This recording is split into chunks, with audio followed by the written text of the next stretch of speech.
future that's made in America. And that's not hyperbole. It's about being made in America. A lot of that has to do with this industry.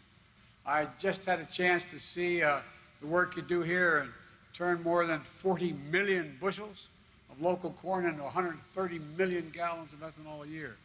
That's a lot of gallons. We want to see facilities like this all over the Midwest, and here's why. First, it supports farmers and the farm economy. You know, everybody thinks Delaware is a big industrial state and banking state and DuPont. We have a $4 billion industry. It's called agriculture in Delaware. And it's mostly, we have more chickens in Delaware, broiler chickens, than you have in the entire Midwest, I think. But all kidding aside, it is a big industry in Delaware. And my state, everybody thinks is an industrial state. It's a very rural state. The largest city outside of the main city of Wilmington, Delaware, is almost 150,000 people, is 20,000 people. It's a rural state. And so we understand about getting the rural communities engaged and being able to make it generally. And all that corn in the silos is from farmers within 60 miles of here.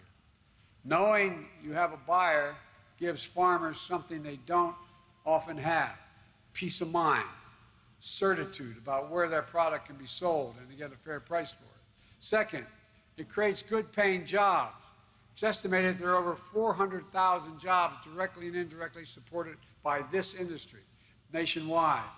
There's a lot of people. That's a lot. And a lot of paychecks, and good, decent paychecks. Third, it reduces our reliance on foreign oil. By adding this fuel to our gasoline,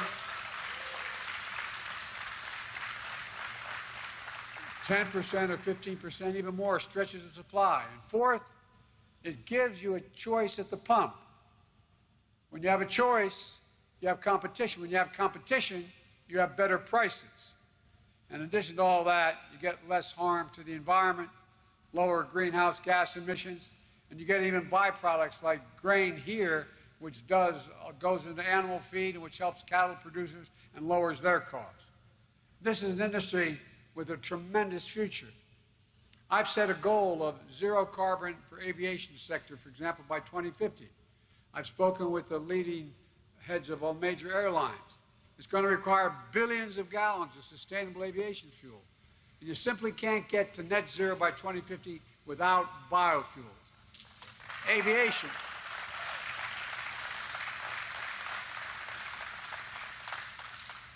Aviation is in the case where you blend in a little bit of biofuel. It's where it's called drop-in, meaning 100% biofuel. You don't need to take my word for it. Take the word of the CEO of American Airlines, who said, "Sustainable aviation fuel is the cornerstone of our strategy," end of quote.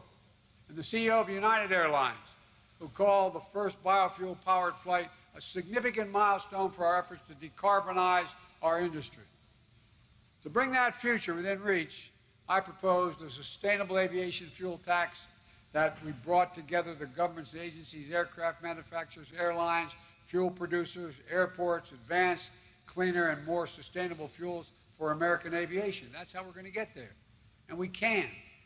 We're on the cusp of so many significant things that are going to happen in this country